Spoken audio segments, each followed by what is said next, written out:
England are called labor. Anyway, so they decided they want to add a tax to private schools. So of course, since it's going to get more expensive, some people could barely afford private school to begin with, and then now they're it's gonna be more expensive. So some people are having to send their kids to public school, which is of course where they're better indoctrinated or whatever. I don't know. Yeah, don't really like that one. But that's from the Sunday Times. It's probably a bad idea to be taxing school tuition like that. That's kind of weird. Especially if somebody wants to send their kid to private school. You know, they've already... it's because like that's kind of interference with the free market and stuff like that. So I don't know why people would do that.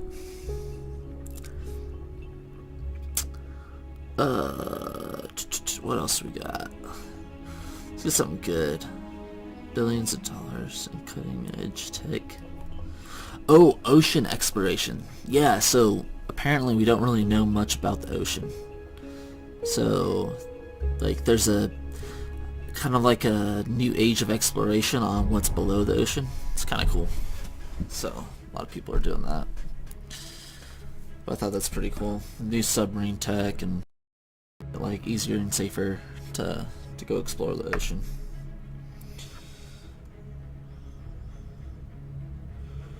Oh yeah, the Sahara used to be like a lush grassland back in the day. Actually, not very long ago, really. I mean, I think it was a couple thousand years ago. That's when like the Sahara Desert kind of started to develop. Let's see. Graveyard dating back 10,000 years. Yeah, this is really cool.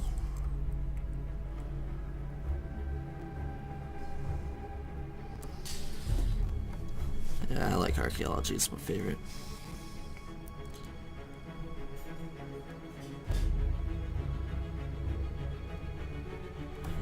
Three human skeletons lay on their sides as though they drifted off to sleep in the loose brown sand and never awakened. It was just before dusk during the last days of an expedition to a place called Gobero, located in Nigeria's Tenere Desert, often described as the desert within a desert. The Tenere is almost completely devoid of rain and defined by monumental seas of shifting sand known as ergs. Their temperature regularly exceeds 120 degrees Fahrenheit. Blinding sandstorms can blow in without warning, and Nigerian authorities require a platoon of soldiers to accompany visitors to guard against bandits. But this barren land... Oh, sounds like Dune. This barren landscape also holds one of the world's rarest archaeological sites, a graveyard dating back almost 10,000 years. That morning, a college student named Hannah Moots, using a small wooden pick and brush, had begun excavating a skull, its crown barely peeking out of the ground. Working carefully, she exposed the eye sockets and jaw and continued down to the neck to find the shoulder, then followed by the arm to a cluster of finger bones. But there she stopped.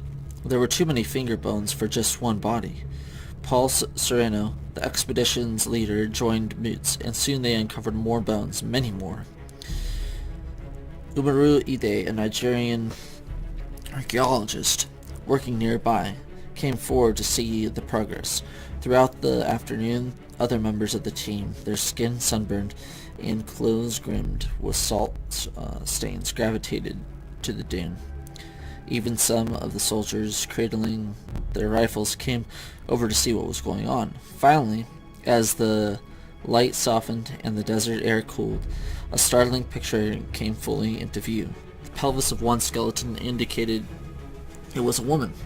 Facing her were two children. Their teeth gave their ages to be about 5 and 7 years old.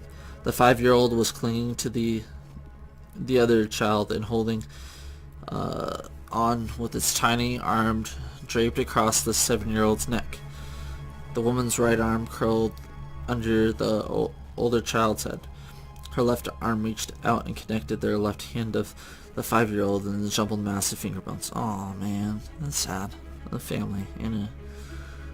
They're holding hands, someone murmured. The scene raised many questions. Was this a mother and her children who buried them in this tender embrace? And how did they die?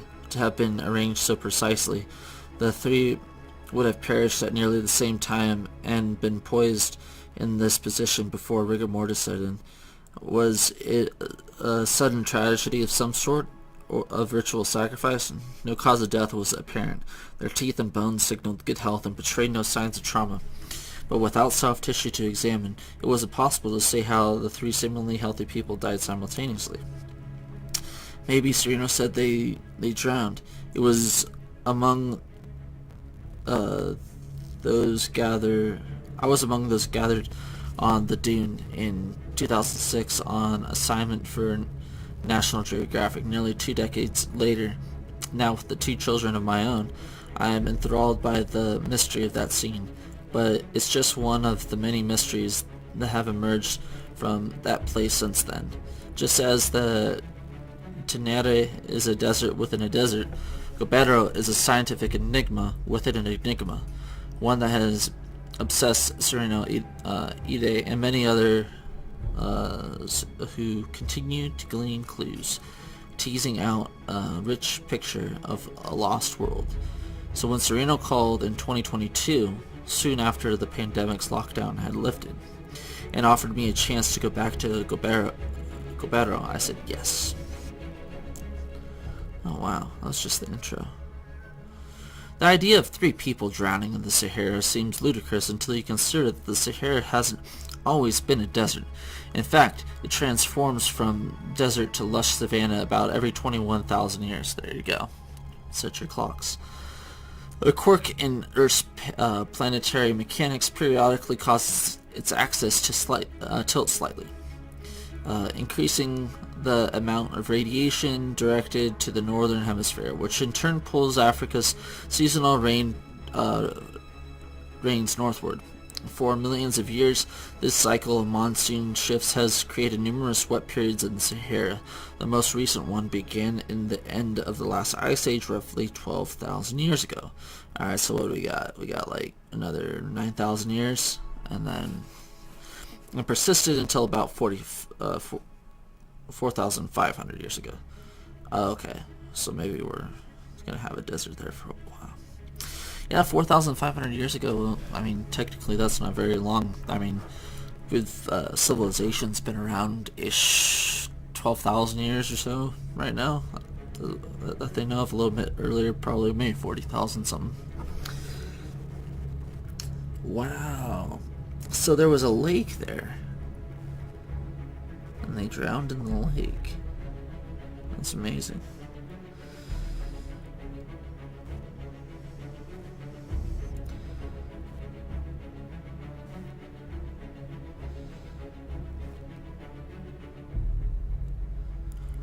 Wow, that's crazy. I love archaeology. Maybe I should go back to school, be an archaeologist.